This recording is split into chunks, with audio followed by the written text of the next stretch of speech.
हस्तिनापुर का राजभवन, वो भव्य कक्ष जो कुरुवंश के गौरव, न्याय और शक्ति का प्रतीक माना जाता था, आज एक विचित्र असहज शांति में डूबा हुआ था। ये शांति विजय के उल्लास या तपस्या की गंभीरता वाली शांति नहीं थी। ये वो शांति थी जो तूफान के आने से ठीक पहले समुद्र की सतह पर छा जाती है, गहरी, अप्राकृतिक और तनाव से भरी हुई। संगमरमर के खंभे सूर्य के प्रकाश में चमक रहे थे, दीवारों पर कुरु पूर्वजों के चित्र टंगे थे और यज्ञ की वेदी से पवित्र धूम्र की हल्की सुगंध वायु में व्याप्त थी। किंतु इस समस्त ऐश्वर्य और औपचारिकता के नीचे एक दरार पड़ चुकी थी, एक ऐसी दरार जो हर बीतते दिन के साथ चौड़ी होती जा रही थी। इस दरार का नाम था लोकप्रियता। पांडवों की लोकप्रियता यह शब्द मात्र नहीं था, ये एक जीवित, धड़कती हुई सच्चाई बन चुका था जो हस्तिनापुर के गलियारों में, सैनिकों के शिविरों में और प्रजा के हृदय में गूंजता था। जब युधिष्ठिर अपने धर्म और न्याय के सिद्धांतों के साथ सभा में प्रवेश करते तो मंत्रियों के मस्तक सम्मान में स्वतः झुक जाते। जब भीमसेन अपनी गज समान शक्ति के बावजूद किसी निर्बल को देख रुक जाते तो प्रजा की आंखों में कृतज्ञता झलकती। और जब अर्जुन अपने दिव्य गांडीव की प्रत्यंचा के साथ युद्ध कौशल का प्रदर्शन करते तो युवा योद्धाओं के हृदय में वही ईश्वर बन जाते। नकुल और सहदेव अपने अतुलनीय रूप और ज्ञान के साथ उस परिवार की पूर्णता थे। उनके साथ उनकी माता महारानी कुंती तप और धैर्य की प्रतिमूर्ति बन उस यश को और भी प्रगाढ़ कर रही थी।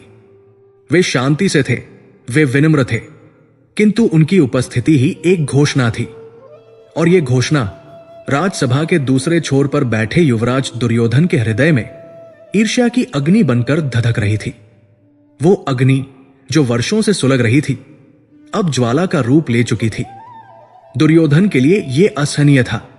वो जो जन्म से युवराज था, जो हस्तिनापुर के सिंहासन का नैसर्गिक अधिकारी होने का दम भरता था, उसे अपनी ही प्रजा की आंखों में अपने चचेरे भाइयों के लिए वह प्रेम देखना पड़ता था जो उसे कभी प्राप्त न हुआ। वो देखता था कि कैसे पितामह भीष्म की आंखें युधिष्ठिर को देखकर गर्व से चमक उठती है, कैसे गुरु द्रोण अर्जुन की प्रशंसा करते नहीं थकते। उसका अपना अस्तित्व, उसकी अपनी पहचान इन 5 भाइयों की छाया में दबकर रह गई थी। वो महल उसका था, सिंहासन उसके पिता का था, किंतु राजधानी का हृदय पांडवों के पास था। ये ईर्ष्या केवल राजनीतिक नहीं थी, ये व्यक्तिगत थी। ये उसके अस्तित्व पर एक प्रश्न चिन्ह थी। और इस अग्नि को वायु दे रहा था उसके ठीक बगल में बैठा गांधार का कुटिल राजकुमार शकुनी। शकुनी जिसकी आंखों में हस्तिनापुर के पतन का स्वप्न बसता था, दुर्योधन की इस पीड़ा को किसी विशेषज्ञ वैद्य की भांति समझता था। वो जानता था कि दुर्योधन की शक्ति उसकी घृणा में है और उस घृणा को सही दिशा देना ही उसका एकमात्र लक्ष्य था। उसके हाथ में पासे नहीं थे, किंतु उसकी जिह्वा किसी भी पासे से अधिक घातक थी। वो दुर्योधन के कान में फुसफुसाया। उसकी आवाज सर्प की फुंकार जैसी धीमी और विषैली थी। देख रहे हो मेरे बच्चे, वे तुमसे तुम्हारा सब कुछ छीन रहे हैं, प्रजा, सम्मान, और कल वे ये सिंहासन भी छीन लेंगे। वे 5 हैं और तुम 1। वे धर्म का मुखौटा पहने हैं और तुम सत्य बोलकर भी अधर्मी कहलाते हो। दुर्योधन ने अपनी मुट्ठियां भींच ली। क्या करूं मामाश्री, उसने घुटती हुई आवाज में कहा। पितामह उनकी ढाल है, गुरु द्रोण उनके शस्त्र है और प्रजा उनकी सेना। मैं चाहकर भी उनका अहित नहीं कर सकता। शकुनी के होठों पर एक क्रूर मुस्कान उभरी। अहित? अहित कौन करना चाहता है भांजे? हम तो प्रेम करेंगे। उसने दुर्योधन की ओर देखा। जब शत्रु इतना शक्तिशाली हो कि उसे युद्ध में न हराया जा सके, तो उसे ऐसे स्थान पर ले जाना चाहिए जहां वो अकेला हो, जहां न प्रजा हो, न पितामह, न गुरु। किंतु वे जाएंगे क्यों? वे जाएंगे, शकुनी ने दृढ़ता से कहा, क्योंकि हम उन्हें निमंत्रण देंगे। एक ऐसा निमंत्रण जिसे वे अस्वीकार नहीं कर पाएंगे। एक ऐसा निमंत्रण जो प्रेम और कर्तव्य की चाशनी में लिपटा होगा। और वहीं उस राजसभा के कोलाहल में उस षड्यंत्र का जन्म हुआ। शकुनी की कुटिल बुद्धि ने एक ऐसी योजना को जन्म दिया जो इतनी निर्दोष दिखती थी कि कोई उस पर संदेह नहीं कर सकता था। वारणावत, नगर से दूर गंगा के तट पर बसा एक सुंदर समृद्ध नगर, और अवसर एक भव्य शिवोत्सव। धर्म का आवरण अधर्म के खंजर को छिपाने के लिए सबसे उत्तम होता है। अगले दिन राजसभा पुनः बैठी। वातावरण पहले जैसा ही तनावपूर्ण था, किंतु आज कुछ अलग होने वाला था। दुर्योधन, जो प्राय सभा में या तो मौन रहता था या क्रोध में गर्जता था, आज आश्चर्यजनक रूप से शांत और विनम्र दिख रहा था। उसने सभा के मध्य में आने की अनुमति मांगी। महाराज धृतराष्ट्र अपने पुत्र की इस विनम्रता से ही पिघल गए। कहो पुत्र, धृतराष्ट्र की गंभीर ध्वनि गूंजी, जिसमें पुत्रमोह स्पष्ट झलक रहा था। दुर्योधन ने सभी बड़ों को प्रणाम किया। उसने पितामह भीष्म को देखा, गुरु द्रोण को नमन किया, और फिर उसकी दृष्टि पांडवों पर पड़ी। आज उसकी आंखों में घृणा नहीं, बल्कि एक छद्म स्नेह था। पिताश्री, उसने अत्यंत विनम्रता से कहना आरंभ किया। उसकी आवाज शहद की तरह मीठी थी। मैं कई रातों से सो नहीं पाया हूं। मेरे मन में एक ग्लानि है। हम कुरुवंश के राजकुमार इस महल के सुख साधनों में इतने व्यस्त हो गए हैं कि हम अपनी प्रजा से दूर हो गए हैं। सभा में सन्नाटा छा गया। भीष्म और द्रोण ने एक दूसरे की ओर देखा। यह दुर्योधन का स्वर नहीं था। दुर्योधन ने आगे कहा, मुझे सूचना मिली है कि वारणावत नगर में, जो हमारी ही प्रजा का हिस्सा है, एक अति भव्य शिवोत्सव का आयोजन होने जा रहा है। यह उत्सव कई वर्षों में एक बार आता है और संपूर्ण उत्तर भारत से शिव भक्त वहां एकत्रित होते हैं। वारणावत की प्रजा की उत्कट इच्छा है कि राजपरिवार का कोई सदस्य उस उत्सव में सम्मिलित होकर उसकी शोभा बढ़ाए। उसने एक क्षण का विराम लिया, जैसे अपने शब्दों को और अधिक मार्मिक बना रहा हो। पिताश्री, मेरी इच्छा है। वो युधिष्ठिर की ओर मुड़ा। मेरी इच्छा है कि भ्राता युधिष्ठिर अपने भाइयों और माता कुंती के साथ हस्तिनापुर का और कुरुवंश का प्रतिनिधित्व करते हुए उस उत्सव में सम्मिलित हो। उसने हाथ जोड़ लिए। वे हमारे अग्रज हैं। धर्म और प्रजा के प्रति उनका समर्पण हम सबसे अधिक है। यदि वे वहां जाएंगे तो वारणावत की प्रजा का मान बढ़ेगा, हमारा राजधर्म भी पूरा होगा और हस्तिनापुर की कीर्ति भी फैलेगी। और शायद, उसकी आवाज थोड़ी भर्राई हुई लगी, शायद ये मेरे द्वारा पूर्व में किए गए किसी भी दुर्व्यवहार का एक छोटा सा प्रायश्चित भी हो। ये एक प्रस्ताव नहीं था। ये शकुनी द्वारा फेंका गया पासे का एक अचूक दाव था। एक पल के लिए सभा स्तब्ध रह गई। दुर्योधन, जो पांडवों को एक तिन के जितनी भूमि देने को तैयार नहीं था, वो उन्हें इतना बड़ा सम्मान दे रहा था। धृतराष्ट्र का हृदय अपने पुत्र के लिए गर्व से भर गया। उनका अंधापन केवल उनकी आंखों तक सीमित नहीं था, वो उनके विवेक और उनकी आत्मा तक पहुंच चुका था। पुत्रमों में अंधे महाराज ने यह नहीं देखा कि ये प्रेम कितना खोखला है। उन्हें केवल अपने सुधरे हुए पुत्र की विनम्र वाणी सुनाई दी। धन्य हो पुत्र। धृतराष्ट्र अपनी गद्दी से लगभग उठते हुए बोले, आज तुमने ये सिद्ध कर दिया कि तुम्हारे हृदय में कुरुवंश का रक्त है। तुमने मेरे मन की बात कह दी। युधिष्ठिर, उन्होंने युधिष्ठिर को पुकारा। तुम्हारे भाई ने तुम्हें कितना बड़ा सम्मान दिया है। तुम्हें यह निमंत्रण अवश्य स्वीकार करना चाहिए।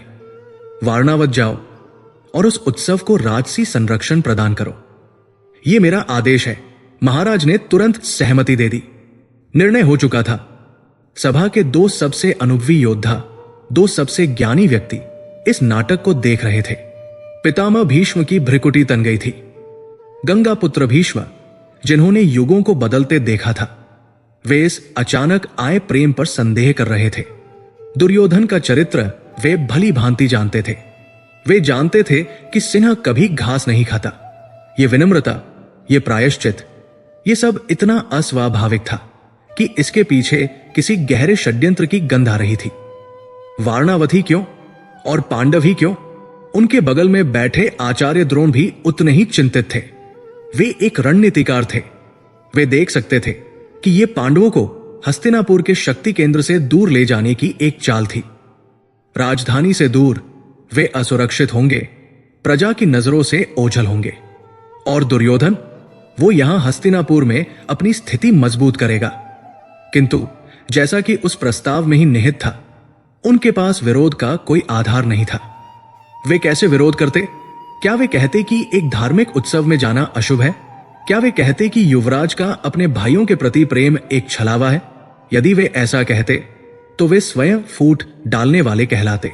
दुर्योधन ने उन्हें धर्म और औपचारिकता के ऐसे पाश में बांध दिया था जहां वे चाहकर भी कुछ बोल नहीं सकते थे। भीष्म और द्रोण की चुप्पी उनकी विवशता का प्रमाण थी। वे केवल सिर झुकाकर महाराज के निर्णय को स्वीकार कर सकते थे। पांडव भी चकित थे।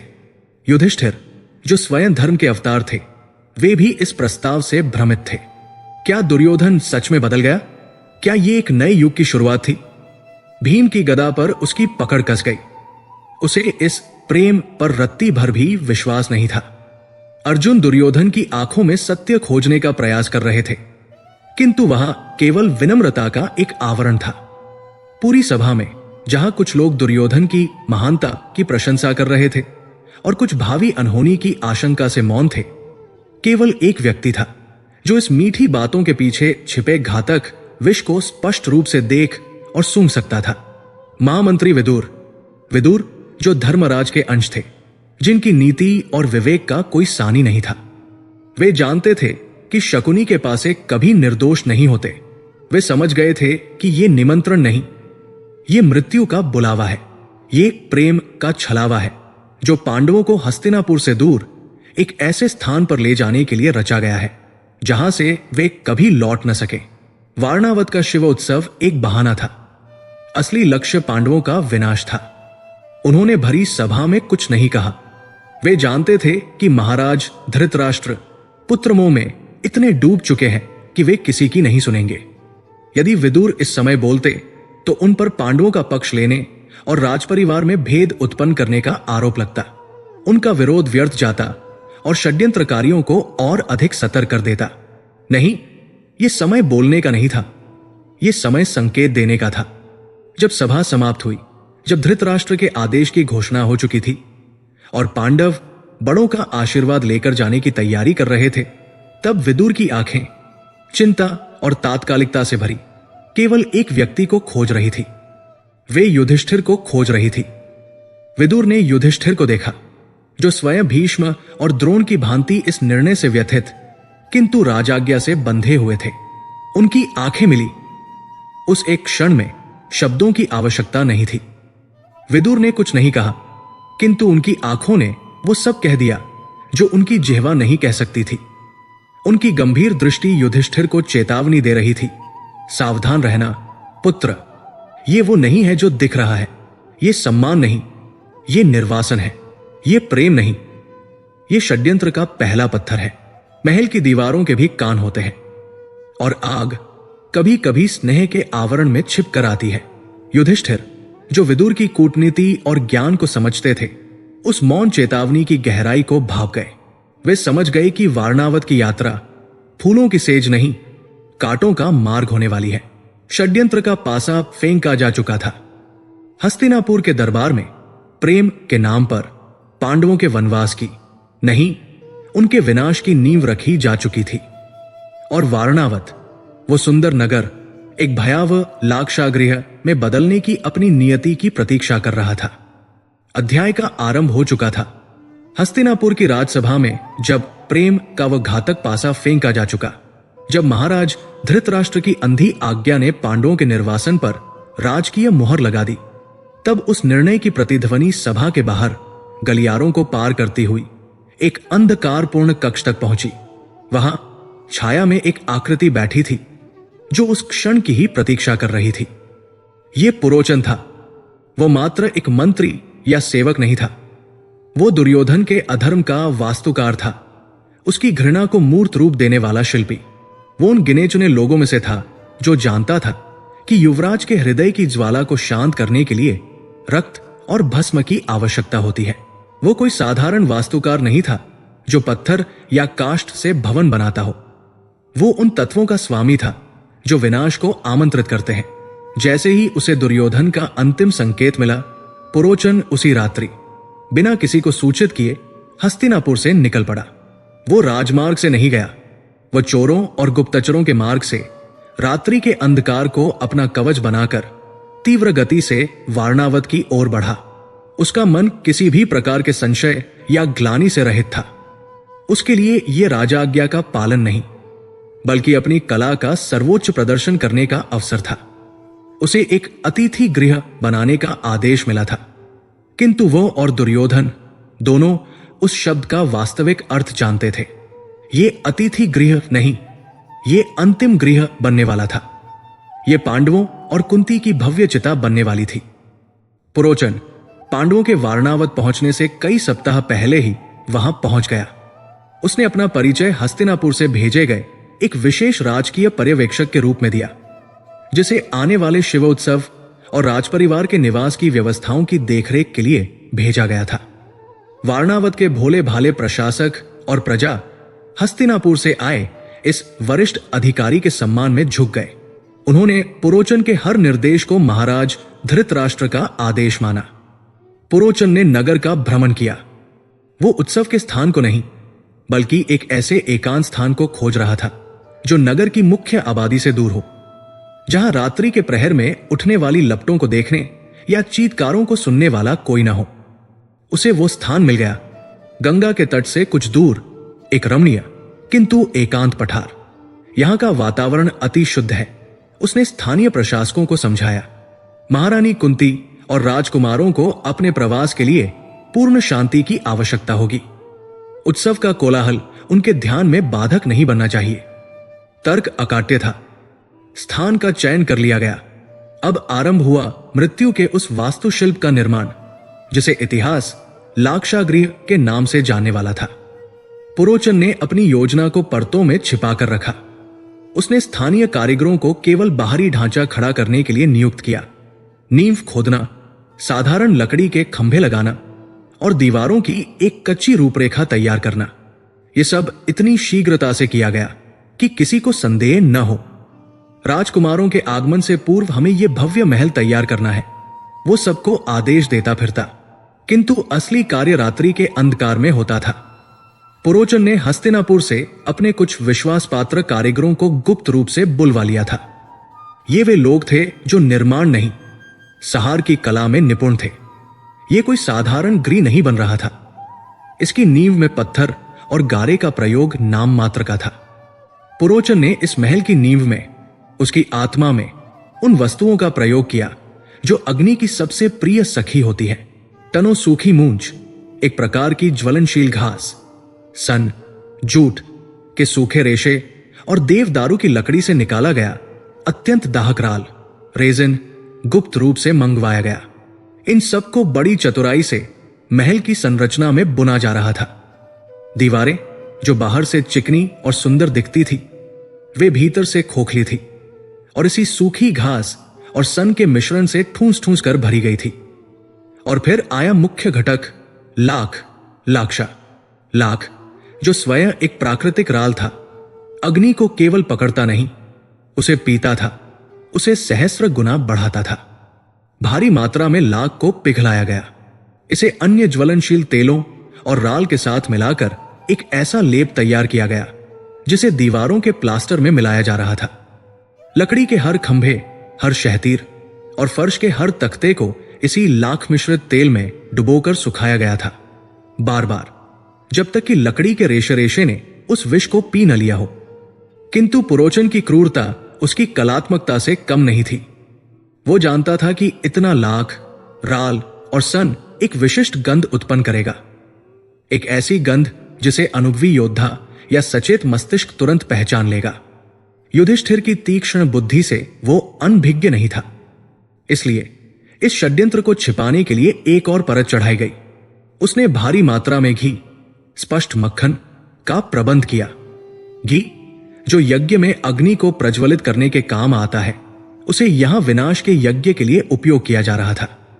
शुद्ध घी को लाख और अन्य रसायनों के साथ मिलाकर एक ऐसा मिश्रण तैयार किया गया जिसे महल की अंतिम पॉलिश के रूप में उपयोग किया गया। घी ने लाख की रासायनिक गंध को दबा दिया, उसे एक स्निग्ध, लगभग पवित्र सी महक में बदल दिया। पर यह पर्याप्त नहीं था। गंध को पूरी तरह से छिपाने के लिए उसे एक मोहक सुगंध के नीचे दबाना आवश्यक था। पुरोचन ने कस्तूरी, कपूर, चंदन और विभिन्न सुगंधित पुष्पों के अर्क का प्रचुर मात्रा में उपयोग करने का आदेश दिया। महल की दीवारों पर जो अंतिम लेप लगाया गया वो इन सुगंधित द्रव्यों से भरा हुआ था। फर्श पर जो कालीन बिछाए गए वे गुलाब और केवड़े के इत्र से सराबोर थे।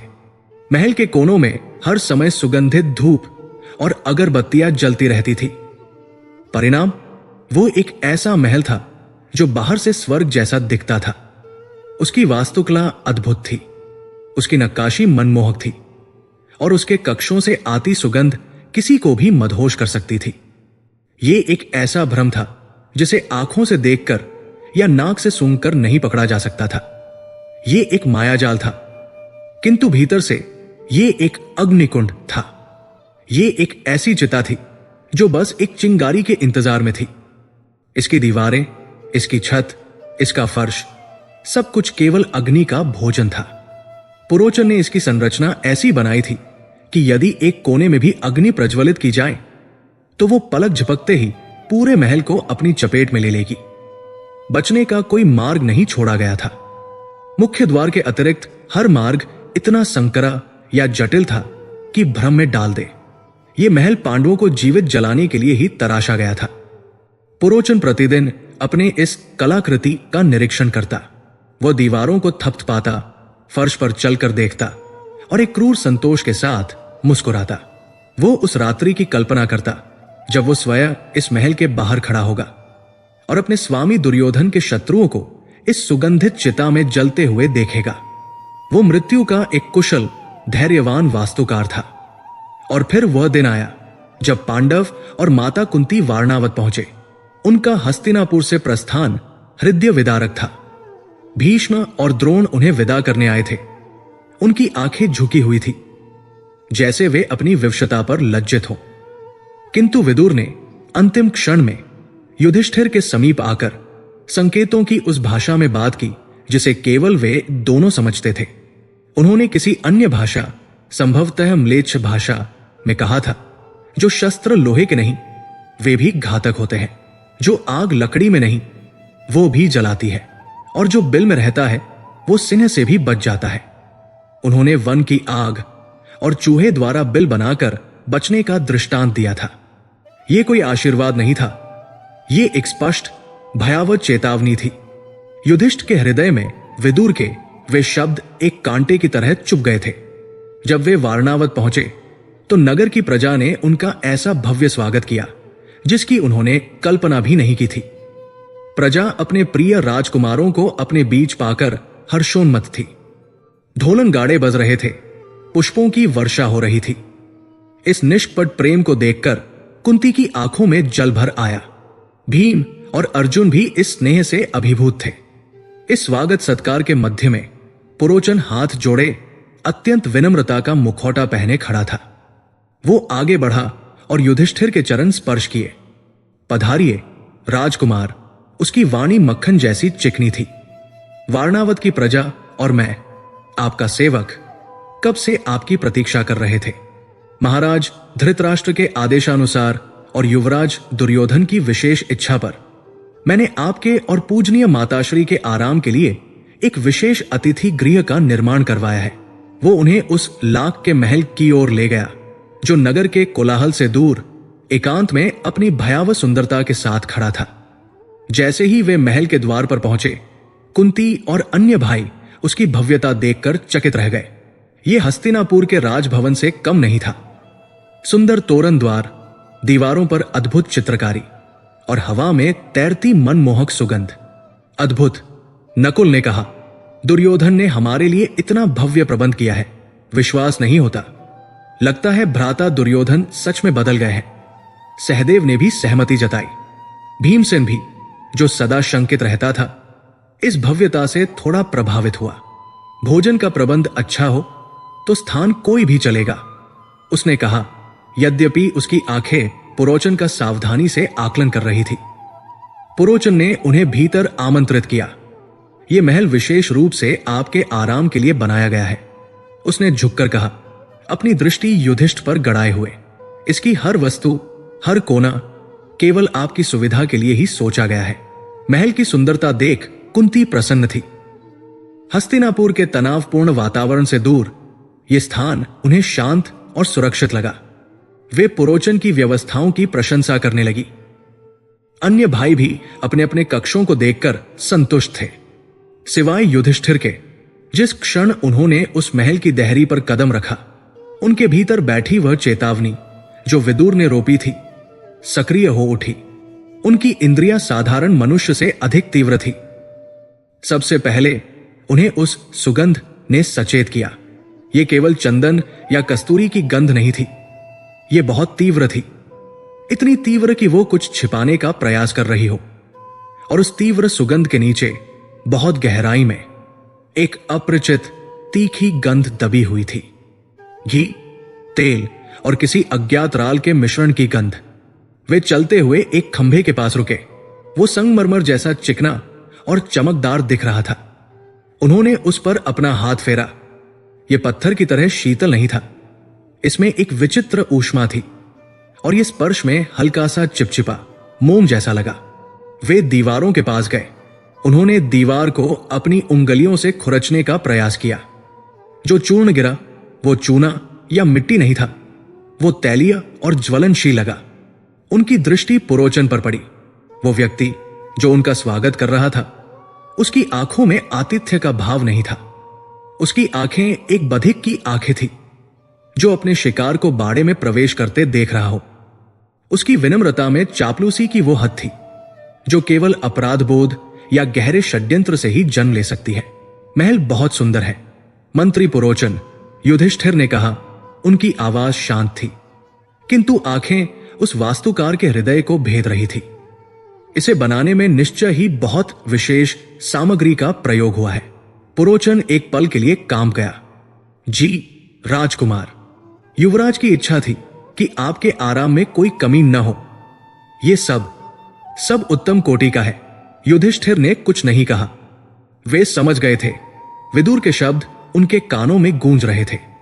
यह महल नहीं था, यह एक जाल था, एक अग्निकुंड जिसे स्वर्ग के आवरण में लपेटकर उन्हें भेंट किया गया था। और पुरोचन, वो स्वागत करता नहीं, वो उनकी मृत्यु का वास्तुकार था जो उन्हें उनकी अपनी चिता तक पहुंचाने आया था। वे मुस्कुराए नहीं, उन्होंने क्रोध भी नहीं किया। वे बस सचेत हो गए। खेल आरंभ हो चुका था और अब उन्हें इस लाग के घर में रहते हुए इससे बचने का मार्ग खोजना था। हस्तिनापुर से प्रस्थान का दिन एक विचित्र कोलाहल में डूबा हुआ था। ऊपरी तौर पर यह एक राजकीय यात्रा थी, प्रजा के उत्सव में सम्मिलित होने का एक धर्म कार्य। दुर्योधन और उसके भाई अपने चेहरों पर कृत्रिम विषाद और स्नेह का लेप लगाए पांडवों को विदा करने आए थे। पितामह भीष्म और गुरु द्रोण के आशीर्वादों में एक अनकहा भार था, एक विवशता की पीड़ा थी। महाराज धृतराष्ट्र अपने पुत्र के बड़पन से प्रफुल्लित उन्हें शीघ्र लौटने का आशीष दे रहे थे, किंतु इस समस्त औपचारिकता के शोर के नीचे एक मौन संवाद चल रहा था। महामंत्री विदुर और युधिष्ठिर के बीच यात्रा की समस्त तैयारियां पूर्ण हो चुकी थी। रथों को सजाया जा चुका था और सैनिक अपनी वेशभूषा में सज्ज थे। ठीक प्रस्थान से पूर्व जब कुंती और अन्य पांडव बड़ों से अंतिम विदा ले रहे थे, विदुर ने अत्यंत सहजता से युधिष्ठिर को एक और संकेत किया। यह कोई गुप्त मंत्रणा नहीं लगी। ये ऐसा प्रतीत हुआ मानो वे अंतिम बार राजकीय निर्देशों की पुष्टि कर रहे हों। वे युधिष्ठिर को राजभवन के उस एकांत कक्ष में ले गए जहां कुरु वंश की गोपनीय मंत्रणाएं हुआ करती थी। एक ऐसा कक्ष जिसकी दीवारें रहस्यों को सहेजने के लिए ही मोटी बनाई गई थी। कक्ष में कोई सेवक नहीं था, कोई प्रहरी नहीं, केवल दो व्यक्ति, एक जो कुरु वंश का विवेक था और दूसरा जो उसका भविष्य। विदुर ने द्वार बंद नहीं किया, मात्र उसे भिड़ा दिया। वे युधिष्ठिर के सम्मुख खड़े हुए। उनकी आंखों में न तो भय था न ही सांत्वना, उनमें केवल एक गहन भेदती हुई गंभीरता थी, एक ऐसी स्पष्टता जो किसी भी भ्रम को चीर सकती थी। पुत्र युधिष्ठिर, विदुर ने अपनी सामान्य गंभीर ध्वनि में कहा, किंतु अगले ही पल उनकी जिह्वा ने एक ऐसा मोड़ लिया जिसे युधिष्ठिर के अतिरिक्त उस कक्ष में या शायद पूरे राजभवन में कोई और नहीं समझ सकता था। वे म्लेच्छ भाषा में बोलने लगे। यह कोई विदेशी बोली नहीं थी, ये हस्तिनापुर के राज सिद्धांतों की वो गूढ़ संकेत भाषा थी जिसे विदुर ने स्वयं कूटनीति और गुप्तचर विभाग के लिए गढ़ा था। ये वो भाषा थी जो कानों से नहीं मस्तिष्क से सुनी जाती थी। ये शब्दों से अधिक उनके पीछे छिपे अर्थों पर आधारित थी। धर्मराज, विदुर की आवाज उतनी ही शांत थी, किंतु शब्द किसी खंजर की तरह तीखे थे। तुम्हारी ये यात्रा नहीं है, ये प्रेम का आवरण ओढ़े एक षड्यंत्र है। युधिष्ठिर का हृदय एक क्षण को धड़कना भूल गया। वे जानते थे, वे संदेह करते थे, किंतु अपने काका के मुख से इस कूट भाषा में इस सत्य को सुनना उस संदेह को एक भयावह यथार्थ में बदल देने जैसा था। विदुर ने अपनी बात जारी रखी। उनकी दृष्टि युधिष्ठिर के चेहरे पर स्थिर थी, उनकी प्रतिक्रिया का आकलन करती हुई। तुम्हारे लिए एक ऐसा शस्त्र गढ़ा गया है जो लोहे का नहीं है। जो शस्त्र लोहे का नहीं पर जंतुओं को मारता है, उससे बचना। युधिष्ठिर ने अपनी श्वास रोके रखी। शस्त्र जो लोहे का नहीं, इसका क्या अर्थ? विष? धोखा? विदुर ने मानो उनके विचारों को पढ़ लिया हो। नहीं युधिष्ठिर, विष से भी अधिक घातक। वो जो विश्वास में घुल कर आता है, वो जो आश्रय बनकर आता है। उन्होंने अपनी बात को और स्पष्ट करने के लिए या शायद और गूढ़ बनाने के लिए अगला सूत्र कहा। जो आग जंगल को जलाती है वो घर को भी जला सकती है। दावानल, जंगल की आग से भागा जा सकता है क्योंकि वो दूर से दिखती है, वो अपनी ऊष्मा की घोषणा करती है, किंतु उस अग्नि से सावधान रहना जो घर के भीतर ही प्रज्वलित हो। युधिष्ठिर की भ्रिकुटी तन गई। घर के भीतर की अग्नि, गृह कलह या कुछ और, कुछ अधिक भौतिक? विदुर का स्वर अब और धीमा और अधिक तीव्र हो गया। उन्होंने अंतिम और सबसे महत्वपूर्ण संकेत दिया। सिंह अपनी शक्ति के बल पर जीता है, गज अपने बल पर। किंतु जब दावानल फैलता है या जब शिकारी जाल बिछाता है तो सिंह और गज फंस जाते हैं। वे अपने आकार और शक्ति के कारण भाग नहीं पाते, किंतु मूषक, चूहा, वो नहीं फंसता। जो बिल में रहता है वही बचता है। जो पृथ्वी के गर्भ में आश्रय खोजता है वही अपनी रक्षा कर पाता है। उन्होंने युधिष्ठिर के कंधे पर अपना हाथ रखा।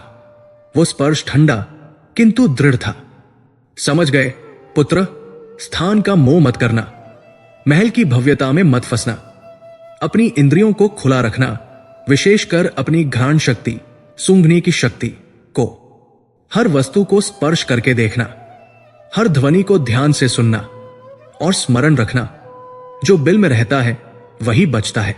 सभा में वापस लौटते हुए युधिष्ठिर का मस्तिष्क किसी चक्रव्यूह में फंस गया था। वे मुस्कुरा रहे थे, दुर्योधन का स्नेह स्वीकार कर रहे थे, किंतु उनके भीतर विदुर के शब्द गूंज रहे थे। लोहे का नहीं, घर की आग, बिल। वे उस पहेली को पूरी तरह से नहीं समझ पाए थे। वे जानते थे कि ये एक चेतावनी है, मृत्यु की चेतावनी, किंतु इसका स्वरूप क्या होगा ये अभी भी स्पष्ट नहीं था। वे केवल इतना समझे थे कि उन्हें किसी प्रकार के अग्निकांड से सावधान रहना है और बचने के लिए भूमि के नीचे का कोई मार्ग खोजना होगा। ये अस्पष्ट भय, ये अनिश्चितता उनके पूरे मार्ग में उनके साथ रही। फिर वे वारणावत पहुंचे। भव्य स्वागत हुआ और अंततः पुरोचन उन्हें उस लाक्षागृह तक ले आया। जैसे ही उन्होंने महल की देहरी में प्रवेश किया, वही हुआ जिसकी चेतावनी विदुर ने दी थी। उनकी घ्राण शक्ति, महल सुगंधित था। कस्तूरी, कपूर और चंदन की तीव्र, लगभग मदहोश कर देने वाली सुगंध। यह सुगंध इतनी प्रगाढ़ थी कि वह किसी और गंध को दबाने, उसे छिपाने का प्रयास कर रही थी। और युधिष्ठिर, जिनकी इंद्रियां संयम और तप के कारण अत्यंत तीक्ष्ण हो चुकी थी, उन्होंने उस सुगंध के आवरण को भेद दिया। उस कस्तूरी के नीचे एक और गंध छिपी थी, एक स्निग्ध तैलीय गंध, घी की गंध, और उसके साथ एक और तीखी रासायनिक गंध जिसे उन्होंने पहले कभी कभार राजकाज में मुहर लगाने के लिए प्रयुक्त होते देखा था। लाक्षा की गंध, घी और लाख, सन और राल, ये सुगंध नहीं थी, ये मृत्यु की गंध थी। वे आगे बढ़े। भीम और नकुल महल की भव्यता की प्रशंसा कर रहे थे। माता कुंती पुरोचन की व्यवस्था से प्रसन्न थी, किंतु युधिष्ठिर के मस्तिष्क में विदुर के शब्द किसी हथौड़े की तरह बज उठे, जो शस्त्र लोहे का नहीं। ये महल, ये अतिथि गृह ही वो शस्त्र था जो आग घर को भी जला सकती है। ये घर जलाने के लिए ही बना था। ये घी, ये लाख, ये महल नहीं, ये एक विशाल सूखा ईंधन का ढेर था जिसे सुंदरता के लेप से ढक दिया गया था। जो बिल में रहता है वही बचता है। और उसी क्षण युधिष्ठिर ने अपनी नियति और अपने कर्तव्य को समझ लिया। वे एक जलते हुए घर में फंस चुके थे। नहीं, वे एक ऐसी चिता पर बैठा दिए गए थे जिसे अभी अग्नि नहीं दी गई थी। पुरोचन, वो विनम्र स्वागत करता, उनका बधिक था जो केवल सही मुहूर्त की प्रतीक्षा कर रहा था। युधिष्ठिर ने अपने भय को, अपनी घबराहट को, अपने क्रोध को धर्मराज की उस अविचल शांति के नीचे दबा दिया। वे मुस्कुराए। उन्होंने पुरोचन की प्रशंसा की। अद्भुत मंत्रीवर, उन्होंने कहा, ऐसा प्रतीत होता है कि इस महल को बनाने में विशेष ध्यान रखा गया है। उस रात जब महल सो रहा था, जब पुरोचन अपने कक्ष में यह सोचकर संतुष्ट हो रहा था कि पांडव उसके जाल में फंस चुके हैं, तब युधिष्ठिर सो नहीं सके। उन्होंने भीम को जगाया। भीम, जो इस भव्यता से ऊबकर सो गए थे, वे अपने भाई की गंभीरता देखकर सचेत हो गए। युधिष्ठिर ने उन्हें सब कुछ बताया। विदुर का संकेत, घी और लाख की गंध और उनका निष्कर्ष। भीमसेन की आंखों में रक्त उतर आया। उनकी गदा, जो कक्ष के कोने में रखी थी, कांप उठी। धूर्त दुर्योधन, कायर पुरोचन, मैं अभी, वेगर, अब छलावे का वो नाटक आरंभ हुआ जो इतिहास के पन्नों पर धैर्य, कूटनीति और असहनीय तनाव की गाथा बनकर अंकित होने वाला था। यह धैर्य और धोखे का असली खेल था। लाक्षागृह में अगली सुबह का सूर्योदय किसी उत्सव का नहीं, बल्कि एक मूक युद्ध का आरंभ था। पांडव, जो पिछली रात अपनी आसन्न मृत्यु की भयावह सच्चाई से परिचित हो चुके थे, उन्हें अब विश्व के सबसे कठिन मंच पर अभिनय करना था। उन्हें यह दिखाना था कि वे कितने सुखी, कितने संतुष्ट और कितने बेखबर हैं। युधिष्ठिर, जिन्होंने अपने कंधों पर अपनी माता और भाइयों के प्राणों का भार उठा रखा था, इस नाटक के मुख्य सूत्रधार बने। वे प्रातः काल पुरोचन के समक्ष एक ऐसी शांत मुस्कान के साथ उपस्थित होते मानो उन्हें वारणावत की भूमि पर ही मोक्ष मिल गया हो। मंत्री पुरोचन, वे अत्यंत सहजता से कहते। उनकी आवाज में कृतज्ञता का ऐसा पुट होता कि सुनने वाला भ्रमित हो जाए। युवराज दुर्योधन ने हमें यहां भेजकर हम पर असीम कृपा की है, और आपने इस स्वर्ग का निर्माण कर हमें कृतार्थ कर दिया है। स्वर्ग, ये शब्द युधिष्ठिर के मुख से एक बाण की तरह निकलता, किंतु पुरोचन उसे एक प्रशंसा पुष्प समझकर ग्रहण करता। पुरोचन, जो स्वयं एक धूर्त अभिनेता था, अपनी विनम्रता को और भी गहरा कर लेता। ये सब आपका ही है राजकुमार, वो कहता। मेरी क्या बिसात, मैं तो केवल आज्ञा का पालन कर रहा हूं। युवराज का बस एक ही संदेश था, आपके सुख में कोई कमी नहीं आनी चाहिए। और सुख का वो प्रदर्शन प्रतिदिन होने लगा। पांडव दिन में आखेट के लिए निकलते। ये उनके लिए दोहरा अवसर था। पहला, वे पुरोचन और उसके गुप्तचरों को यह विश्वास दिलाते कि वे राजकुमारों का सामान्य जीवन जी रहे हैं, भोग विलास और आखेट में व्यस्त है। दूसरा, ये उन्हें उस घातक महल की दीवारों से बाहर निकलने का अवसर देता जहां हर श्वास विषतुल्य लगती थी। भीमसेन, जिनकी गदा पुरोचन का मस्तक कुचलने के लिए हर पल छटपटाती रहती, वे अपनी उस समस्त संचित घृणा और रोष को जंगल के वन्य पशुओं पर निकालते। जब उनका बाहुबल किसी वन्य वराह या व्याघ्र का सहार करता, तो उनकी गर्जना में केवल आखेट का उल्लास नहीं, बल्कि लाक्षागृह में दबे हुए क्रोध की प्रतिध्वनि होती। अर्जुन अपने गांडीव के साथ पक्षियों का वेद करते, किंतु उनकी दृष्टि पक्षियों पर नहीं, बल्कि उस सुरंग के निकास द्वार के लिए सही स्थान खोजने पर टिकी रहती गंगा का वह तट, जहां घने वृक्षों का झुरमुट उनकी गोपनीयता को ढक सकता था। वे नगर में होने वाले उत्सवों में भाग लेते। वे वारणावत की प्रजा के साथ घुल मिल गए। युधिष्ठिर उनके विवादों का निपटारा करते, भीमसेन बलशालियों के साथ मल्ल युद्ध का प्रदर्शन करते, और अर्जुन युवाओं को धनुर्विद्या के गुर सिखाते।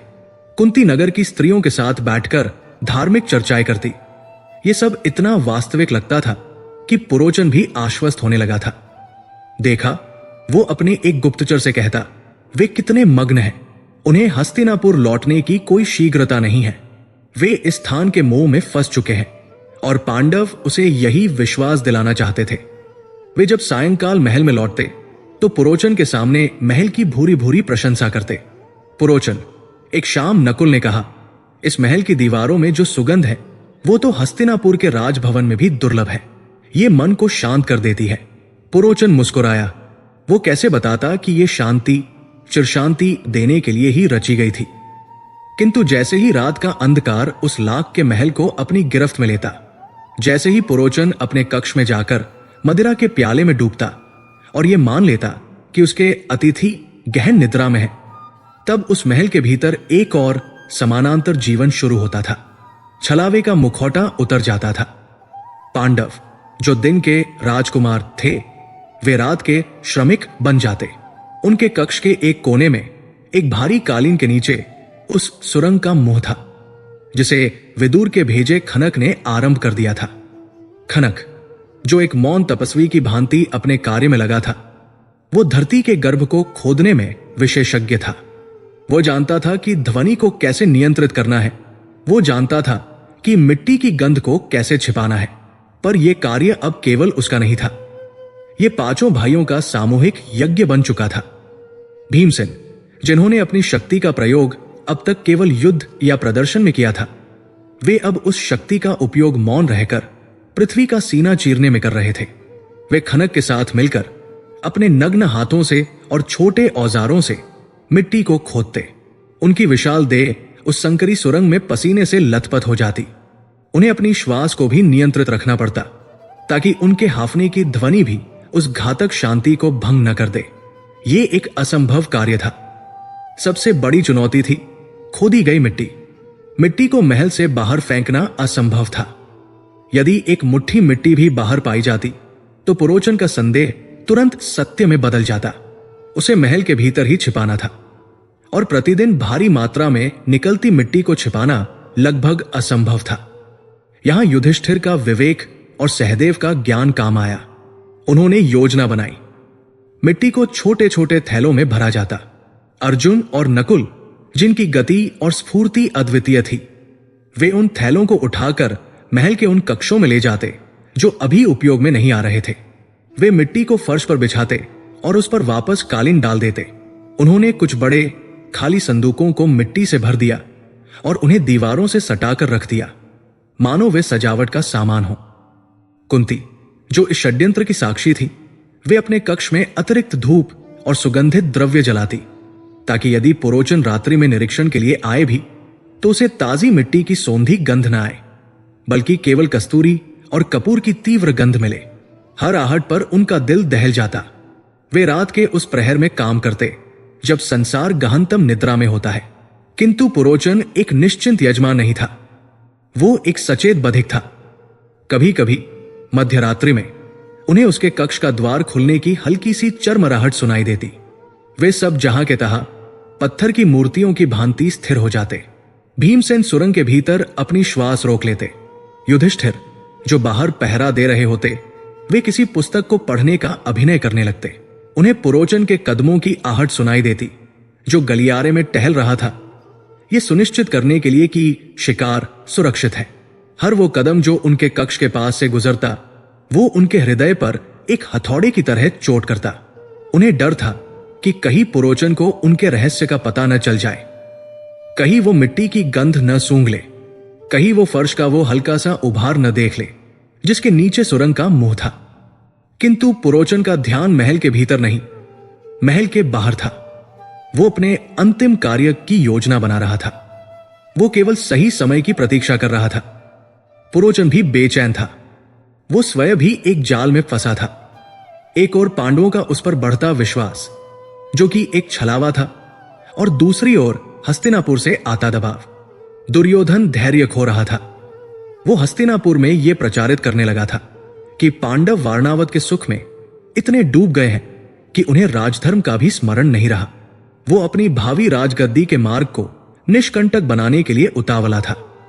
अंततः एक दूत आया वो रात्रि के अंधकार में पुरोचन से मिला। पांडवों ने उसे नहीं देखा, किंतु अगले दिन पुरोचन के व्यवहार में आए परिवर्तन ने उन्हें सचेत कर दिया। पुरोचन की विनम्रता में अब एक खुरदुरापन था। उसकी आंखों में एक क्रूर चमक थी, जिसे वो छिपाने का असफल प्रयास कर रहा था। दुर्योधन का संदेश आया था, विलंब असहनीय है। अमावस्या की रात ही अंतिम रात होनी चाहिए। अमावस्या, वो रात्रि जब चंद्रमा का अस्तित्व नहीं रहता, वो रात्रि जो अंधकार के साम्राज्य की रात्रि होती है। दुर्योधन ने वो रात इसलिए चुनी थी ताकि जब लाक्षागृह से अग्नि की लपटें उठें तो रात्रि का गहन अंधकार उन्हें तब तक छिपाए रखे जब तक कि सब कुछ भस्म न हो जाए, ताकि कोई बचाव का प्रयास न कर सके। पुरोचन को अपना अंतिम आदेश मिल चुका था। अब उसे केवल एक ऐसी योजना बनानी थी जो इस सामूहिक हत्या को एक दुर्घटना का रूप दे सके। अमावस्या में केवल 2 दिन शेष थे। पुरोचन ने अमावस्या से एक दिन पहले पांडवों को अत्यंत हर्ष के साथ सूचित किया। राजकुमार युधिष्ठिर, उसने अपने हाथ जोड़ते हुए कहा, कल का दिन वारणावत के लिए एक महान दिन है।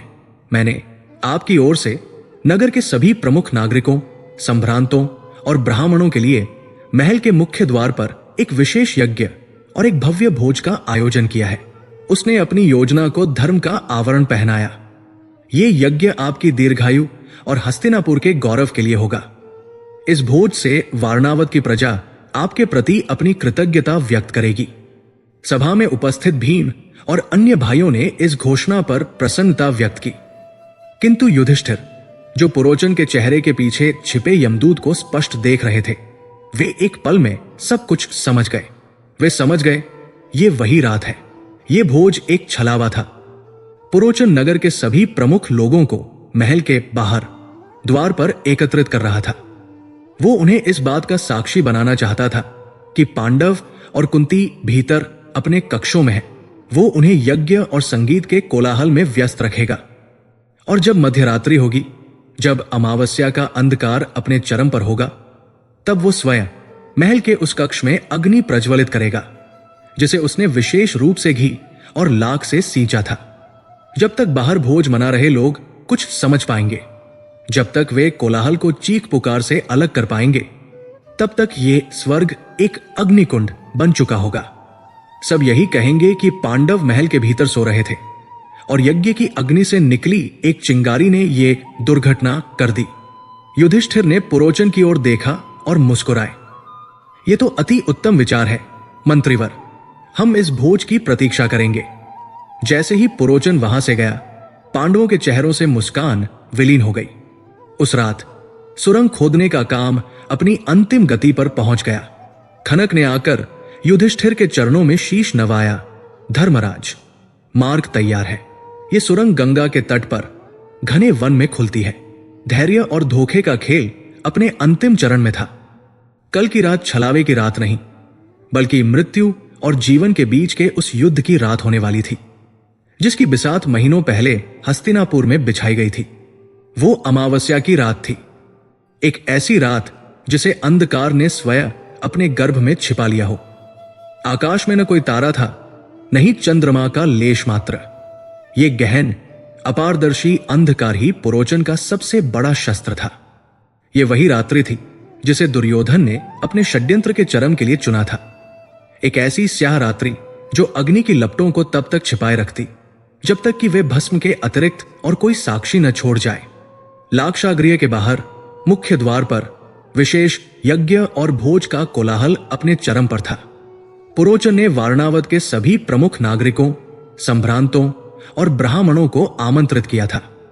संगीत का तीव्र शोर, मंत्रोच्चार की ध्वनि और घी मिश्रित हविष्य की सुगंध, ये सब एक ऐसा आवरण रच रहे थे जिसके पीछे मृत्यु का अंतिम प्रहर खेला जाना था।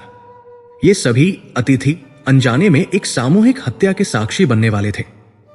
वे ये प्रमाणित करने के लिए बुलाए गए थे कि पांडव दुर्घटनावश मारे गए, जबकि वे स्वयं बाहर उत्सव मना रहे थे। किंतु महल के भीतर, जहां पांडवों के निजी कक्ष थे, वहां एक भिन्न ही नाटक चल रहा था। पुरोचन अपने आतिथ्य के अंतिम अभिनय में स्वयं सेवा में लगा था। उसकी आंखों में एक ऐसी क्रूर चमक थी जिसे वह अपने विनम्र व्यवहार से ढकने का असफल प्रयास कर रहा था। वो जानता था कि कुछ ही क्षणों में वे पांचों भाई और उनकी माता, जिन्हें वह अपने हाथों से परोस रहा था, केवल राख का ढेर बनकर रह जाएंगे। उसके होठों पर एक दबी हुई मुस्कान थी। राजकुमार, उसने युधिष्ठ से कहा, आज की यह विशेष मदिरा हस्तिनापुर से स्वयं युवराज ने आपके लिए भेजी है। ये इस उत्सव को और भी स्मरणीय बना देगी। उसने स्वयं अपने हाथों से स्वर्ण के कलशों में वह मदिरा उंडेली। मदिरा का रंग गहरा था और उसमें तीव्र सुगंधित द्रव्यों का मिश्रण था, इतना तीव्र कि वह उसमें मिलाए गए घातक विष या तीव्र निद्रा लाने वाली औषधि की गंध को दबा सके। उसके साथ व्यंजन ऐसे थे जो पहले कभी नहीं परोसे गए थे, अत्यधिक तैलीय, गरिष्ठ और मादक, जो शरीर को शिथिल करने के लिए ही बनाए गए थे। पुरोचन ये सोच रहा था कि वे जल्द ही ये सब खा पी कर बेसुध हो जाएंगे। वो उनकी मूर्छा की प्रतीक्षा कर रहा था, लेकिन पांडव सतर्क थे। वे महीनों से इस रात की, इस क्षण की प्रतीक्षा कर रहे थे। वे उस लाख की गंध के साथ जीने के अभ्यस्त हो चुके थे। युधिष्ठिर ने पुरोचन की ओर देखा और मुस्कुराए। धन्यवाद मंत्रीवर, युवराज का स्नेह अविस्मरणीय है। उन्होंने अपने भाइयों को संकेत दिया। यह अभिनय का अंतिम और सबसे कठिन दृश्य था। भीमसेन, जिनके लिए भोजन एक उत्सव था, आज वे भी अभिनय कर रहे थे। उन्होंने उस भोजन को चखा, किंतु निगला नहीं। उन्होंने मदिरा का पात्र उठाया, उसे अपने होठों से लगाया और पुरोचन की दृष्टि फिरते ही उसे चतुराई से अपने वस्त्रों में या भूमि पर गिरा दिया। ये एक ऐसा खेल था जिसमें एक भी चूक का अर्थ था तत्काल मृत्यु। वे प्रसन्न दिख रहे थे, वे भोजन की प्रशंसा कर रहे थे, वे पुरोचन को यह विश्वास दिला रहे थे कि वे उसके जाल में पूरी तरह फंस चुके हैं। कुंती ने अपनी आंखों को मूंद लिया, जैसे वे मदिरा के प्रभाव से शिथिल हो रही हों। नकुल और सहदेव ने भी जम्हाइयां लेनी शुरू कर दी। पुरोचन का हृदय उल्लास से भर गया। अरे, माताश्री तो थक गई है। उसने कहा, आप सब भी विश्राम करें, बाहर का उत्सव मैं देख लूंगा। आप सब गहन निद्रा का आनंद लें। गहन निद्रा, उसने इन शब्दों पर विशेष जोर दिया। पांडव अपने अपने शयनों पर लेट गए, अपनी श्वासों को धीमा कर लिया और गहन निद्रा का अभिनय करने लगे। और ठीक उसी समय नियति ने अपना एक और पासा फेंका। संयोगवश, या कहें कि नियतिवश, उस भोज के कोलाहल के बीच महल के उस आंगन में एक भीलनी निषाद स्त्री अपने 5 पुत्रों के साथ आ पहुंची। वो स्त्री निर्धन थी और वारणावत के उसी वन प्रांत में रहती थी। वो और उसके पुत्र अक्सर महल के निर्माण कार्य या अन्य छोटे मोटे कामों के लिए आते जाते रहते थे। वे उस महल की संरचना से उतने ही परिचित थे जितना कोई और। वे दिन भर के परिश्रम से थके मांदे शायद भोज के बचे खुचे अन्न की आशा में वहां आए थे। पुरोचन, जो अपने कक्ष की ओर लौट रहा था, उन्हें देखकर एक पल को ठिठका। ये अनचाहे अतिथि थे। पहले उसके मन में आया कि उन्हें भगा दे, किंतु तभी उसके कुटिल मस्तिष्क में एक और विचार कौंधा, एक ऐसा विचार जिसने उसके षड्यंत्र को त्रुटिहीन बना दिया। अरे तुम सब, वो कृत्रिम स्नेह से बोला, आओ आओ, आज राजकुमारों की ओर से महाभोज है, तुम सब भी प्रसाद लो। वो स्त्री और उसके भूखे पुत्र इस अप्रत्याशित आतिथ्य से गदगद हो गए। पुरोचन ने उन्हें वही विष मिश्रित मदिरा और गरिष्ठ भोजन परोस दिया जो पांडवों के लिए लाया गया था। खाओ पियो, आज उत्सव की रात है। उस भीलनी और उसके 5 पुत्रों ने, जो शायद कई दिनों से भरपेट भोजन की प्रतीक्षा में थे, उस भोजन पर टूट पड़े। उन्होंने उस स्वादिष्ट भोजन को इतना खाया और उस राजसी मदिरा को जल की भांति इतना पिया कि उनके शरीर उस विष और सुरा के भार को सह न सके। वे कुछ ही क्षणों में वही आंगन के एक कोने में, जहां वे बैठे थे, एक दूसरे पर गिरते पड़ते बेसुध होकर सो गए। वे मृत्यु की उस गोद में सो गए जिसे उन्होंने उत्सव का प्रसाद समझा था। पुरोचन ने उन्हें देखा। 1, 2, 3, 4, 5 और वह स्त्री 6, 5 पांडव और माता कुंती। उसकी क्रूर आंखें चमक उठीं। यह नियति का उपहार था। जब कल सुबह इस भस्म की जांच होगी तो उन्हें 6 शव मिलेंगे, 5 पुरुषों के और 1 स्त्री का। किसी को लेश मात्र भी संदेह नहीं होगा हस्तिनापुर में यह समाचार जाएगा कि पांडव और कुंती मदिरा के नशे में इतने धुत थे कि वे महल में लगी आकस्मिक आग से भाग भी न सके। उसका षड्यंत्र अब अभेद्य था। उसने उन बेसुध शरीरों को घृणा से देखा और अपने कक्ष की ओर बढ़ गया। आधी रात हुई। अमावस्या का अंधकार अपने चरम पर था। बाहर भोज का कोलाहल अब थककर धीमा पड़ने लगा था। पुरोचन ने अपने कक्ष के वातायन से झांका। लाक्षागृह में पूर्ण शांति थी।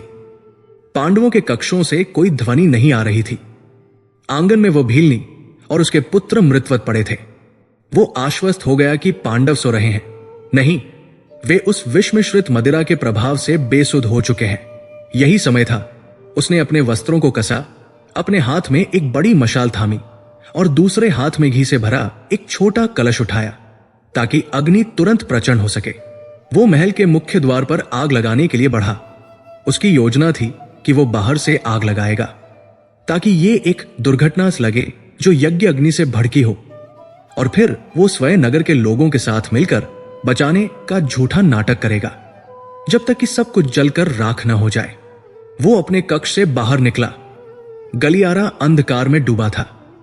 उसे अपने कदमों के अतिरिक्त कोई और ध्वनि सुनाई नहीं दे रही थी।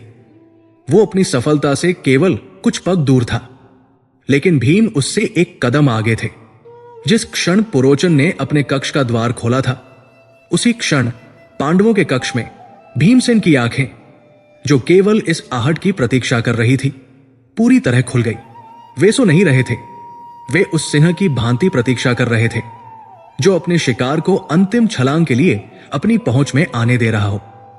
महीनों का अपमान, हस्तिनापुर से निर्वासन का दंश और अपनी माता को इस मृत्यु गृह में फंसा हुआ देखने की पीड़ा, ये सब भीम के हृदय में एक ज्वालामुखी बनकर संचित हो रहा था। आज उस ज्वालामुखी के फटने का दिन था। जैसे ही पुरोचन अपने कक्ष से निकलकर मुख्य द्वार की ओर बढ़ा, भीमसेन, जो युधिष्ठिर के मौन संकेत की प्रतीक्षा कर रहे थे, उठ खड़े हुए। उन्होंने युधिष्ठ को देखा। युधिष्ठ ने केवल एक बार अपनी पलकें झपकाई। वो संकेत था। भीमसेन अपने कक्ष से उस बिल्ली की सी स्फूर्ति से निकले जिसकी अपेक्षा उनके विशाल शरीर से नहीं की जा सकती थी। वे पुरोचन के पीछे नहीं गए। नहीं, उनका प्रतिशोध इतना साधारण नहीं हो सकता था। उन्होंने अपनी स्वयं की मशाल जलाई जिसे उन्होंने इसी क्षण के लिए तैयार रखा था। उनका पहला लक्ष्य मुख्य द्वार नहीं था। उनका पहला लक्ष्य था षड्यंत्र का स्रोत। भीम ने सबसे पहले पुरोचन के ही कक्ष में आग लगा दी। वे उस कक्ष के द्वार पर पहुंचे जिसे पुरोचन अभी अभी छोड़ कर गया था। उन्होंने उस कक्ष के भीतर जलती हुई मशाल को पूरी शक्ति से फेंका। पुरोचन का कक्ष, जो महल के बाकी हिस्सों की तरह ही लाख और राल से सना था और जिसमें उसके अपने षड्यंत्र के दस्तावेज और अतिरिक्त ज्वलनशील पदार्थ रखे थे, वो एक पल में धधक उठा। अग्नि की लपटें छत तक उठीं। भीम ने यह सुनिश्चित किया कि पुरोचन का सुरक्षित कक्ष ही उसके लिए सबसे पहला जाल बने। यह प्रतिशोध का आरंभ था। पुरोचन, जो अभी मुख्य द्वार तक पहुंचा ही था, उसने अपने पीछे एक तीव्र धमाके की ध्वनि सुनी। उसने मुड़कर देखा। उसके अपने कक्ष से लपटें निकल रही थी। वो एक पल के लिए जड़ हो गया। यह कैसे हुआ? आग तो उसे लगानी थी। ये उसकी योजना का हिस्सा नहीं था। वो कुछ समझ पाता इससे पहले ही भीमसेन का प्रलयंकारी रूप प्रकट हुआ। भीम ने अब और मशालें जला ली। वे अब छिपे नहीं थे। वे गर्जना कर रहे थे। धूर्त पुरोचन, आज तू अपने ही पापों की अग्नि में भस्म होगा। दुर्योधन को मेरा संदेश देना। उन्होंने उन सभी स्थानों पर मशालें फेंकनी शुरू कर दी जिन्हें वे महीनों से पहचान रहे थे। वे खंभे जिन पर लाख की परतें चढ़ी थी, वे दीवारें जिनमें सन और मूंछ ठूंसी गई थी, वे फर्श जिन्हें घी से पॉलिश किया गया था। जैसे ही भीम की मशालें उन ज्वलनशील सतहों को छूती, एक विस्फोटक ध्वनि होती। लाख पिघलकर आग के लावे की तरह बहने लगा। घी ने उस अग्नि को सहस्र गुना प्रचंड कर दिया। वो महल जो बाहर से स्वर्ग का प्रतिरूप लगता था, वो एक क्षण में नरक के अग्निकुंड में बदल गया। सुगंधित लेप जल उठे और हवा में कस्तूरी की नहीं बल्कि जलते हुए रसायनों और मृत्यु की तीखी गंध भर गई। पुरोचन ने यह देखा। उसने भीम को देखा, जो साक्षात काल की भांति अग्नि नृत्य कर रहे थे। पुरोचन का मस्तिष्क सुन्न हो गया। वो समझ गया कि वो फंस चुका है, उसका षड्यंत्र विफल हो चुका है। पांडव जीवित और सचेत थे। पुरोचन ने जब अपने ही कक्ष को जलते देखा तो वो भय और निराशा में चीखता हुआ महल के अंदर भागा। शायद वो अपने कक्ष में रखे किसी गुप्त धन या दस्तावेज को बचाने के लिए भागा, या शायद भय से अंधा होकर वो मुख्य द्वार की अग्नि से बचने के लिए महल के उस हिस्से में भागा जो अभी कम जल रहा था। वो ये भूल गया था कि महल का हर हिस्सा एक जाल था, लेकिन तब तक बहुत देर हो चुकी थी। जैसे ही वो अंदर भागा, भीम ने लात मारकर एक जलते हुए खंभे को गिरा दिया, जिसने पुरोचन का वापसी का मार्ग अवरुद्ध कर दिया। पुरोचन अब उस लाक्षागृह के ठीक केंद्र में फंस गया था, जिसे उसने स्वयं रचा था। वो चीख रहा था, मुझे बचाओ दुर्योधन, मुझे बचाओ। भीमसेन ने उसकी चीखों को अनसुना कर दिया। उनका प्रतिशोध पूरा हो चुका था। उन्होंने मुड़कर देखा। युधिष्ठिर, कुंती, अर्जुन, नकुल और सहदेव पहले ही सुरंग के मुंह तक पहुंच चुके थे, जो उनके कक्ष में कालीन के नीचे छिपा था। चलो भ्राता, अर्जुन ने पुकारा, अब विलंब का समय नहीं है। भीमसेन ने अंतिम बार उस धधकते अग्निकुंड को देखा। पुरोचन की चीखें अब शांत हो चुकी थी। वो वास्तुकार अपनी ही कलाकृति में भस्म हो चुका था। बाहर भोज मना रहे नगरवासी अब जाग उठे थे। उन्होंने महल को जलते देखा और राजकुमार, माता कुंती कहकर कोलाहल मचाना शुरू कर दिया। किंतु भीमसेन तब तक अपने भाइयों और माता के साथ उस गुप्त सुरंग में प्रवेश कर चुके थे। वे पृथ्वी के उस गर्भ में उतर गए जिसे विदुर की बुद्धिमत्ता ने उनके लिए तैयार किया था, और अपने पीछे छोड़ गए एक धधकता हुआ महल, 6 जले हुए शव, उस अभागी भीलनी और उसके पुत्रों के, और हस्तिनापुर के लिए यह समाचार कि पांडवों का अध्याय समाप्त हो चुका है। अग्नि ने अपना भोग ले लिया था। वो एक अग्निकुंड था जिसे स्वयं मृत्यु के वास्तुकार ने रचा था, और अब वो अग्निकुंड, वो लाक्षागृह धू-धू कर जल रहा था। लाख, घी, सन और राल जो महीनों से उस भव्य महल के कणकण में रिस रहे थे, आज अपने असली स्वरूप में प्रकट हुए थे। अग्नि का वह दानव जो अब तक सुंदरता के आवरण में छिपा बैठा था, उसने भीमसेन की एक पुकार पर एक मशाल के स्पर्श मात्र से अपने सहस्र मुख खोल दिए थे।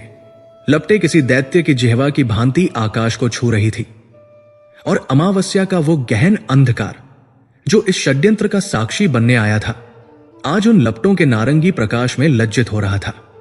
महल के बाहर यज्ञ और भोज के लिए एकत्रित हुए वारणावत के नागरिक, जो अब तक संगीत और मदिरा के मद में डूबे थे, इस प्रलय को देखकर जाग उठे। पहले तो वे समझे कि यह भी उत्सव का कोई भाग है, कोई विशेष अग्नि क्रीड़ा, किंतु क्षण भर में ही जब उस स्वर्ग से लकड़ियों के चटकने की नहीं, बल्कि एक पूरी सभ्यता के ढहने की ध्वनि आई, जब उस सुगंधित धूम्र के स्थान पर मांस और रसायनों के जलने की असहनीय दुर्गंध ने वायु को विषाक्त कर दिया, तब उनका नशा काफूर हो गया। अरे देखो, कोई चीखा, महल, राजमहल जल रहा है। राजकुमार, माता कुंती, एक भयावह कोलाहल मच गया। लोग चीत्कार करते हुए उस धधकते नरक की ओर भागे, किंतु अग्नि की प्रचंडता इतनी थी कि कोई भी उस ऊष्मा की परिधि के निकट भी नहीं पहुंच सकता था। वो महल जल नहीं रहा था, वो पिघल रहा था। लाख एक उबलती हुई नदी बन गया था जो अपने ही घर को भस्म कर रहा था। वारणावत के लोग असहाय होकर अपने अतिथियों को अपनी आंखों के सामने जलते हुए देखने के लिए विवश थे। वे अपने दुर्भाग्य पर, अपनी विवशता पर छाती पीट रहे थे। वे नहीं जानते थे कि जिन्हें वे बचाने के लिए व्यर्थ प्रयास कर रहे हैं, वे उस अग्नि की पहुंच से बहुत दूर पृथ्वी के अंधकारपूर्ण गर्भ में प्रवेश कर रहे थे। इससे पहले कि आग की वो प्रचंड ऊष्मा सुरंग के मुहाने तक पहुंचती, इससे पहले कि वो पिघलता हुआ लाख उस गुप्त मार्ग को सदा के लिए बंद कर देता, पांडव अपनी मां कुंती के साथ उस गुप्त मार्ग में प्रवेश कर चुके थे। कुंती ने, जिनकी आंखों में न भय था न अश्रु, केवल एक असीम धैर्य था, उन्होंने सबसे पहले उस अंधकार में पग रखा। उनके पीछे अर्जुन, नकुल और सहदेव, और फिर युधिष्ठिर, जिनके शांत चेहरे पर इस पूरे अध्याय को लिखने का संतोष था। भीमसेन अंतिम थे। वे उस सुरंग के मुहाने पर एक क्षण को रुके। उन्होंने पलटकर उस अग्निकुंड को देखा। ये वही अग्नि थी जिसे उनके शत्रुओं ने उनके लिए तैयार किया था। आज वही अग्नि उनके शत्रुओं को, उनके षड्यंत्र को और उनकी उस पहचान को भस्म कर रही थी जो हस्तिनापुर से बंधी थी। उन्हें पुरोचन की वो क्षीण चीख सुनाई दी थी जो अब अग्नि की गर्जना में विलीन हो चुकी थी। भीम के होठों पर एक क्रूर मुस्कान नहीं थी। यह प्रतिशोध की पूर्णाहुति का भाव था। उन्होंने उस भारी शिला को देखा जिसे खनक ने इसी क्षण के लिए तैयार रखा था। यह एक जटिल यंत्र रचना थी जिसे केवल भीम जैसा बलशाली ही संचालित कर सकता था। भीम ने अपनी संपूर्ण शक्ति को समेटा, अपने बाहुओं को तना और उस चट्टान को उसके स्थान से खींच दिया। एक घरघराहट की ध्वनि हुई और पत्थर का वो विशाल टुकड़ा सरक कर सुरंग के मुहाने पर स्थापित हो गया। ठीक उसी क्षण उनके कक्ष की छत एक जलता हुआ ढेर बनकर ठीक उसी स्थान पर गिरी जहां एक पल पहले वे खड़े थे। द्वार बंद हो चुका था। बाहर की अग्नि, बाहर का कोलाहल, बाहर का संसार, सब कुछ उस एक चट्टान के पार रह गया। अब केवल अंधकार था।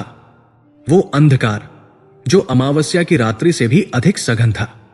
एक ऐसा अंधकार जिसे भेदा नहीं जा सकता था। सुरंग संकरी थी। हवा में मिट्टी की तीव्र गंध और घुटन थी। ये एक कब्र जैसा था, किंतु ये कब्र नहीं, ये एक गर्भ था जहां से उनका पुनर्जन्म होना था। वे पूरी रात उस अंधेरे में चलते रहे।